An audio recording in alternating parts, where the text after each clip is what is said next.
And we are starting off with NXT, where Trick Williams always earns a loud pop from the crowd in Florida, and the former North American champion was on quite the roller coaster on this week's show. During the opening segment, Carmelo, Dijak, and Baron Corbin cut promos about their #1 contenders match, which would determine Ilya Dragunov's next challenger. It was then revealed that in his final act as NXT GM last week, Cody Rhodes had added Williams to the match, popping the crowd in a major way, even if a fatal four-way never happened. Backstage, Williams and Carmelo made it clear the match was all about business, but that they were still the Trick Mello gang, but Trick would never make it to the main event. It was announced before the match that Williams had been attacked backstage and taken to the hospital, but his attacker was not revealed. With the match once again being a triple threat, Baron Corbin reversed a feast your eyes into an end of days before Mello caught him with nothing but net for the win. The clear match of the night, everyone involved stepped up to the mark, and Corbin worked faster than we've ever seen him in the past. Now Hayes will have his rematch against Dragunov, and if the teases during NXT are any sign, this could set up a Mello heel turn. Both Corbin and Dijak were fresher opponents for the Mad Dragon, but this does not have to take either of those matches away, it just delays them for a later show. Before being taken off of TV earlier this year, Bray Wyatt was in the midst of a storyline that involved the mysterious Uncle Howdy, which was being played by his brother Bo Dallas. We previously reported that WWE had intended for the Howdy character to continue, believing it would be a sign of respect to Bray, but now the company has had a change of mind. During a Q&A on Wrestling Observer Radio, Brian Alvarez was asked about Bo Dallas and said that by all accounts, he's done with the promotion and that there aren't plans. It was also stated that he was only brought back to WWE as a favor to Wyatt, and while it's possible that WWE could use him again, fans shouldn't expect him back on TV. The Uncle Howdy character was supposed to eventually have a match with Bray, which sadly will never happen now, and don't expect Uncle Howdy or Bo Dallas on WWE TV anymore. Earlier this year, Rey Mysterio's lengthy and successful career was celebrated with his WWE Hall of Fame induction, but the clock is ticking for the reigning US champion. Speaking on the MMA Hour, Rey said he plans to wrestle for another year and a half, maybe 2, so fans should get their fill of the masked legend while they still can. There were more main roster talent on this week's show as Tegan Nox faced NXT's Lyra Valkyria, and as she was preparing for the match, Nox looked up to see Natalya in the shot. Natalya said she was there to support Nox during her match and even accompanied Nox to the ring, though the match didn't end how they wanted it to. Chelsea Green and Piper Niven showed up with their women's tag titles in tow, and after distracting Nox, this allowed Lyra Valkyria to get the win. Nox and Natalya would brawl with the champs after the match, and Valkyria would speak about her upcoming match with Becky Lynch, which sparked a response by the man herself. On the Titantron, Lynch said that the Valkyrie may be good, but she's not as good as the reigning NXT Women's Champion, setting up their impending title match. It's nice to see Tegan Nox finally work some serious matches, and she showed interesting chemistry with Valkyria, which should be explored down the line further. As for the Valkyrie, her major test will next be against Lynch, and while she's unlikely to dethrone the NXT Women's Champ, a strong showing could put her name alongside Tiffany Stratton for a main roster call-up. Lyra needs to iron out some of the creases in her offense, but she has a wealth of talent to help her with that, and the Irish star has top woman potential written all over her. This week's segment ended with Valkyria looking at the screen, and while she can't wait for her match with Lynch, an unexpected face then showed up on the screen, that being Jade Cargill. WWE's hottest free agent looked like she was waiting for something, perhaps a moment that is coming her way on NXT, but there's no word on when we'll see her first match for WWE. What we do know is that WWE has big plans for her, as she's been showing up on every brand so far, and she may end up on Raw, SmackDown, and NXT at one point or another. On the August 18th SmackDown, Bianca Belair was attacked backstage by Damage Control on SmackDown, writing off the EST, who hasn't been seen since. The following month, it was said that WWE had plans in place for her return, and now fans could see the former women's champion back very soon. Ringside News was told by a member of Creative that Belair could return as early as this Friday's SmackDown, and if not, she's expected back before Crown Jewel on November 4th. Tickets for WWE's upcoming Riyadh show went on sale yesterday morning, with a poster revealed by Triple H including Bianca, alongside the likes of Roman Reigns, Logan Paul, John Cena, LA Knight, and others. It certainly looks like Belair will be competing at the event after being granted her requested time off from WWE, which has allowed her to focus on some non-WWE projects. Belair has also been doing WWE promotional activities during her time off, but fans can expect the hair-whipping superstar back very, very soon. One match that is expected for Crown Jewel will likely see Logan Paul challenge US champion Rey Mysterio, as Paul called out the Hall of Famer after his win over Dylan Dennis. It appears that plans have changed since, according to a source who spoke to Ringside News, the original plan for Crown Jewel did not feature Logan Paul, but that appears now to be the case. Paul had a great match at last year's Crown Jewel against Roman Reigns, but did not leave Saudi Arabia with title gold, and the Maverick looks to have things go differently on November 4th. Back to NXT, which also saw the Bada Bing Bada Boom Battle Royal to determine the next challengers for the NXT tag titles, with 10 or so teams competing in the match. After the likes of Gallus, the Brawling Brutes, and others were eliminated, things came down to 3 teams: Los Lotharios, the Creed Brothers, and Chase U. The Creeds eliminated Humberto and Angel, but the referees didn't see it, and when the Lotharios got back in the ring, they were able to eliminate Brutus and Julius Creed. The Creed brothers made their rivals pay though by tripping Garza and setting up Humberto to get stacked up by Andre Chase for a surprise 3 count, giving Chase U the coveted win. While rarely being involved in the tag division, Andre Chase and Duke Hudson remain 2 of the most over men in NXT, and their feud with the family will be very fun. The 2 very charismatic teams will have the audience hanging off of every fall, and this Battle Royal also built up new rivalries, including the Brawling Brutes and OTM, while continuing stories between the Creed brothers and Los Lotharios. The match gave the tag talent a chance to shine, and that's exactly what happened, and we'll have to see if new champions are crowned at Halloween Havoc. In her first NXT appearance since her 2022 back injury, Arianna Grace picked up a big win in the Women's Breakout Tournament, admittedly with a poke to the eye of Brinley Reece. That match was the better Women's Breakout match of the night, and it helps that Grace is clearly TV ready, which makes her lengthy injury all the more tragic. Grace's presentation has improved significantly, but we should add though that the match wasn't long. Reece might not be ready for much more at this stage. Hopefully Jakara Jackson recovers quickly, as she was a wild card in the tournament before her injury, and until then, fans will see Arianna Grace in the semifinals. In a non-tournament match, Shotzi faced Kiana James, and while a valiant effort by James, it was the SmackDown superstar who got the win with the diving senton bomb. Akira Tozawa showed up in a backstage segment with the Metaphor, as Noam Dar was on speakerphone in a fun segment with the former Cruiserweight champion. Tozawa was just on Raw last night and also appeared in a backstage comedy segment. It appears that he made the trip from Oklahoma City last night to have an appearance on NXT this week. In our second Women's Breakout Tournament match, Jada Parker showed a bit of offense early on, but she was quickly overwhelmed by the might of Karmen Petrovic. Petrovic took the win with the spin kick and leg chinlock submission in a match that was mercifully short, as neither seemed quite ready for this match. Perhaps both would have done better if they'd faced a more experienced opponent, but that's the problem with these tournaments, as they can expose the inexperienced. Both could have potential down the line, and Petrovic is obviously athletic, but she'll be overwhelmed next to the much more polished Lola Vice as the tournament continues. This week's NXT helped to build to the 2 weeks of NXT Halloween Havoc, with a total of 6 matches being confirmed for the upcoming festivities. It was confirmed that Chase U will face the family for the NXT tag titles on night 1 next week, which will also see Karmen Petrovic face Lola Vice in the Breakout Tournament semifinals. Kalani Jordan will face Arianna Grace in a semifinals match, and next week's show will see Gigi Dolan secure herself a match with Blair Davenport, but this won't be any match. Testing her luck on the wheel last night, it was revealed that the pair will face off in a Lights Out match, and Roxanne Perez will face Kiana James in Devil's Playground match next week. Lyra Valkyria vs. Becky Lynch will also be going down next week, while the NXT title match between Ilya Dragunov and Carmelo Hayes will take place on night 2 of Halloween Havoc on October 31st. NXT also saw an update on Von Wagner, who had his head seemingly crushed last month by Braun Breaker and the Steel Steps, which came after a vignette detailing Wagner's real-life stories of childhood skull surgeries due to a rare medical condition.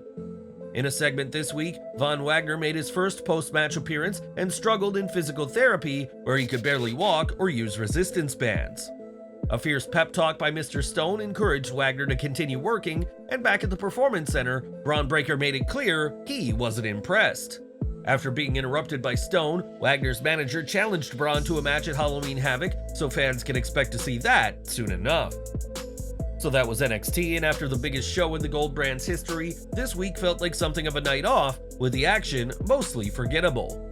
Luckily, the main event was stellar, with Carmelo Hayes working well with Baron Corbin and Dijak, showcasing why all three should be NXT main event staples until they get called up. Lyra Valkyria vs. Tegan Nox was also a good match that led to the great Becky Lynch promo, a contest that could take home match of the night on Halloween Havoc Night 1. The problem NXT has now is that its storytelling lacks depth, with most of NXT's key angles wrapping up around No Mercy, and we've yet to jumpstart many new angles despite Halloween Havoc. Matches like Roxanne Perez vs. Kiana James and Blair Davenport vs. Gigi Dolan have been rushed to stipulation finishes. The Family vs. Chase U is a fun diversion in the tag team division, but the champions still don't have a serious title rivalry.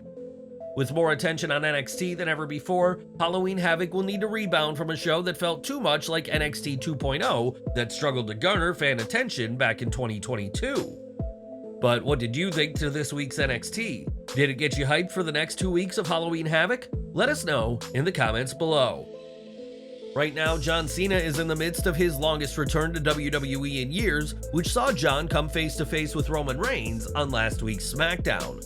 Cena made it clear that he wasn't there to challenge the Tribal Chief, and in fact was on hand to introduce LA Knight, but did Cena's work on the show do more harm than good? On Busted Open Radio, Mark Henry suggested that Cena spent far too much time making the segment about himself, thus taking away from Reigns and Knight. He said, "The number one thing was Cena drawing attention to himself. You can't do that when something is going on in the ring. I remember I did that with Ron Simmons once, because he said shut the f*** up on TV. He meant don't move, don't say anything, I'm working, and I drew attention away from him, and I wasn't supposed to say nothing, so I shouldn't have said nothing. We know the obvious reason why, because he's John Cena. All of the antics and the hey look at me, it took away from the segment." Both Cena and Knight are currently feuding with the Bloodline, with Knight expected to face Reigns at Crown Jewel. But do you think John Cena upstaged Roman Reigns with last week's segment? For decades, Vince McMahon had the final say in WWE's creative department, often overruling every single person working on an idea, but now it's all about the game. It was recently reported that Triple H has been knighted by Endeavor as the man fully in charge of creative, and while he was technically the head before, McMahon can no longer overrule him. Sports Illustrated reports that Endeavor CEO Ari Emanuel was behind the change, as his mentality is for a company to work well, people need to do the job that they are assigned. In this case, McMahon had not been assigned a role with WWE Creative, so he shouldn't be having a say, and this change has made clear that Triple H is running the show. Triple H's tenure as head of creative has received praise from fans, in stark contrast to the mixed to negative response to McMahon's decisions prior to his brief retirement in 2022. Sean Ross Sapp of Fightful added that there's no shortage of signs that Triple H is firmly in charge, including a multitude of talent returning to TV after previously being rarely featured. Add to that various cameras, increased screen time for female talent, extended matches, and fewer in-ring restrictions, and all of these point to Triple H being the one running creative unopposed. Sources who spoke to Fightful said these changes are expected to continue, and the adjustments appeared to happen rapidly, and certain stories are demonstrating the game's defined role. It was noted that matches like the Ivar vs. Kofi Kingston, Ricochet vs. Shinsuke Nakamura, and Bronson Reed vs. Gunther matches were very important in establishing the in-ring aspect of WWE Raw. With Emanuel simply able to cut McMahon from creative, this has raised questions about just how much power Vince has lost and what his role is with TKO Group Holdings.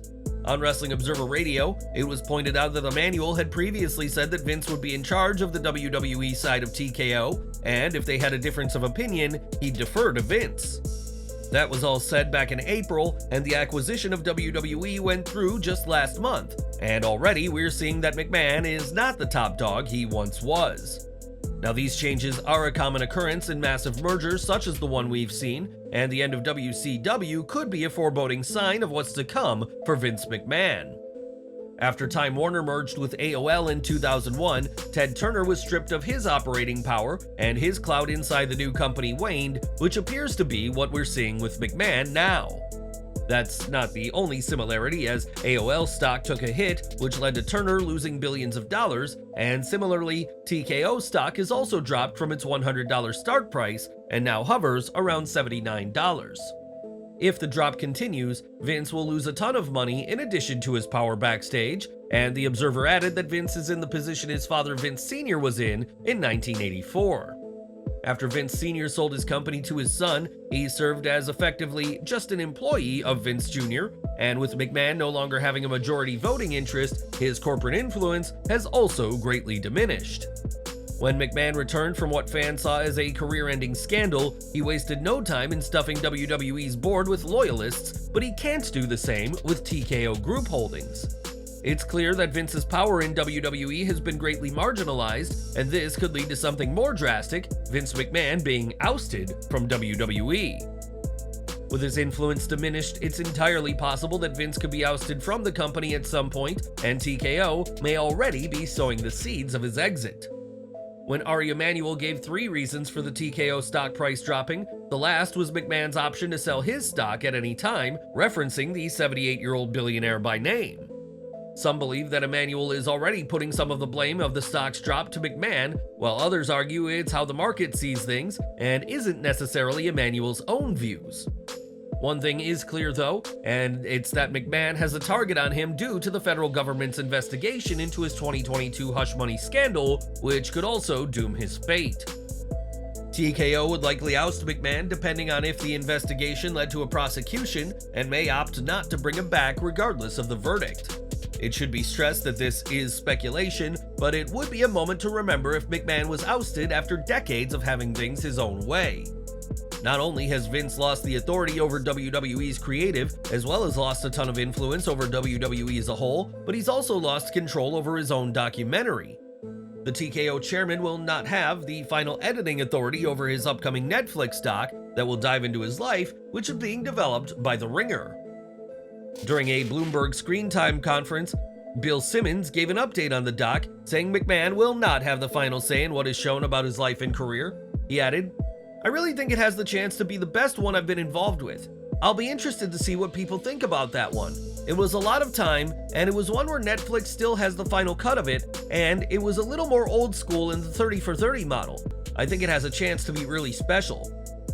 Netflix documentaries are usually very high-quality projects which very rarely leave stones unturned, and when it comes to McMahon, there's no shortage of stones in the quarry that is that man. With that said, Netflix docs often take one narrative and run with it, so only time will tell how the portrait of Vince McMahon's life is painted in the end. For some time, WWE Main Event has seen NXT talent appear on the show, giving them a taste of what it's like to wrestle in front of an audience far bigger than the Performance Center.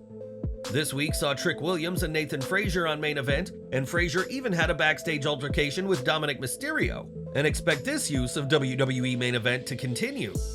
Sean Ross Sapp reports that while it's unclear if this is a Triple H move, Fightful has been told that the decision to have NXT talent on Main Event will likely continue for the foreseeable future. For some time, Baron Corbin has been a part of NXT, and while he's not held the NXT Championship yet, the Lone Wolf has considerable influence backstage.